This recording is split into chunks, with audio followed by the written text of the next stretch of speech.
Greetings students, welcome to the G3 online classes. Students, now we will continue cooperative societies. Office bearers of cooperative societies.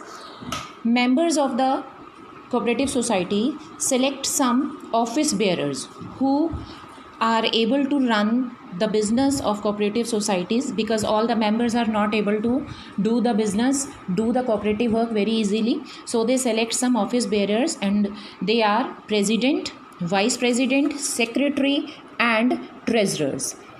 Again I am repeating: president, vice president, secretary and treasurer. And these office bearers are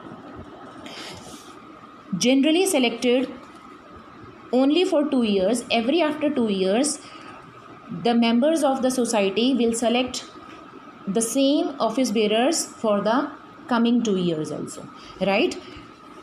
सिर्फ 2 साल के लिए in office bearers का selection किया जाता है. 2 साल के बाद इन ऑफिस बेयरर्स को हो सकता है कई बार उनको सेम ऑफिस बेयरर्स को भी रख लिया जाता है, और या फिर उनको रिप्लेस करके उनके प्लेस पे दूसरे ऑफिस बेयरर्स को भी अपॉइंट किया जाता है, right? President, Vice President, Secretary and Treasurer. Right students, now we will discuss the difference between partnership and cooperative society. First of all, you know the difference of act. In partnership we have the act of 1932, right? But in cooperative societies act we have the act of Cooperative Society Act 1932, right? Partnership registration is not mandatory, not compulsory, but cooperative societies registration is mandatory or compulsory. Mutual profit. Third point is partnership benefit is confined to its partner only. If the partnership firm is earning profit, then it will divide it into the partners, right? But in the cooperative society, apart from the members, non-members also get the benefit from it. Such as non-members can purchase goods from the cooperative societies also, right? It is not beneficial only for the members, it is beneficial for the non-members also. It is the beneficial for the employees also, right? Objective. Partnership objective is to earn profit by doing the business activity, but the objective of cooperative society is to help its members only. Its objective is not to earn profit, right? Its objective is to help its members. The last is number of members. In partnership, minimum 2, maximum 50 members could create a partnership firm.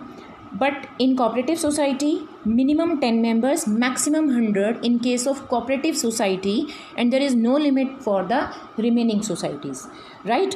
सिर्फ cooperative credit societies में 100 की limit है, बाकी जो हमारी और different type of societies cooperative societies हैं उनके लिए कोई भी members की लिमिट नहीं है, right student? These are the difference between the cooperative society and partnership. Now we will move to its next point, types of cooperative societies. अभी जैसे मैंने कहा कि सिर्फ cooperative credit society के लिए 100 मैक्सिमम मेंबर्स की लिमिट है, लेकिन दूसरी सोसाइटीज़ के लिए नहीं. तो इसका मतलब हमारे पास और भी सोसाइटीज़ कोऑपरेटिव सोसाइटीज़ हैं. कौन कौन सी हैं? The first is consumer cooperative society, producers cooperative society, cooperative marketing society, cooperative credit society, cooperative farming society, cooperative housing society, right student? These are the 6 types of cooperative societies. Now we will study them. Now we will understand these society one by one. The first is consumer cooperative society. As it name suggests, consumer cooperative society. इस society में members जो हैं वो consumers ही होते हैं, जो बीच के brokers, बीच के ट्रेडर्स के एक्सप्लॉयटेशन से बचना चाहते हैं.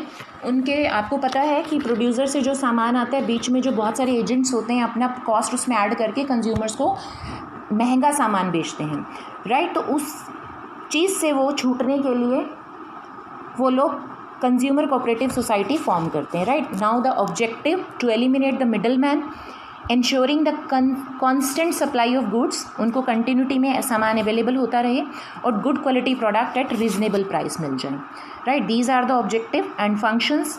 Purchasing goods in bulk from the producers. ये लोग क्या करते हैं? प्रोड्यूसर से डायरेक्ट सामान खरीदते हैं और अपने मेंबर्स को रीजनेबल प्राइस पर सेल करते हैं, right students? Other features you can study at your own.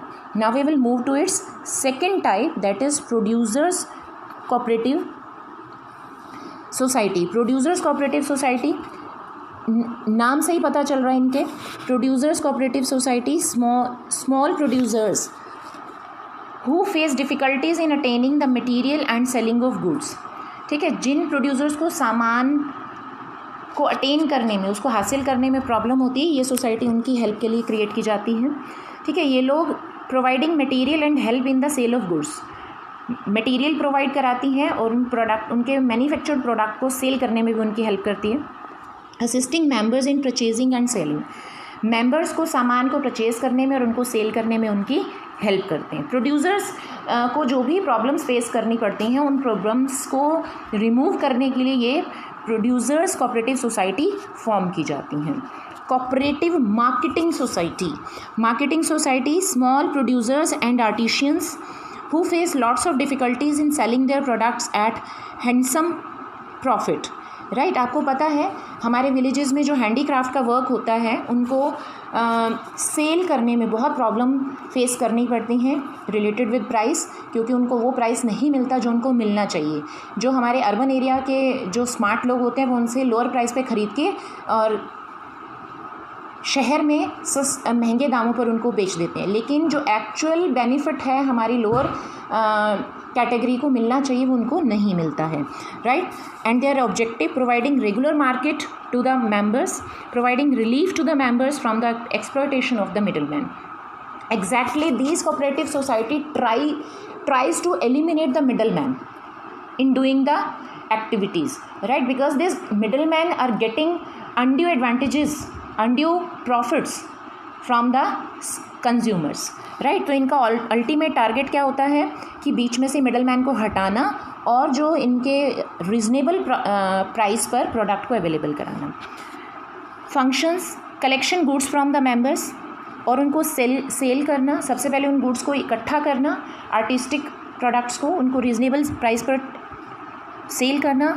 Taking care of malpractices during trade deals like checking fraud in accounts and using false weight. इनको माल practices को भी रोकना होता है। माल practices का मतलब the wrong things, the wrong activities which are in doing the trade. ठीक है, उन सब चीज़ों को हटाना, फ्रॉड जैसी चीज़ों को हटाना ताकि वो फेयर डीलिंग हो पाए, right students. Now will move to its next, cooperative credit society.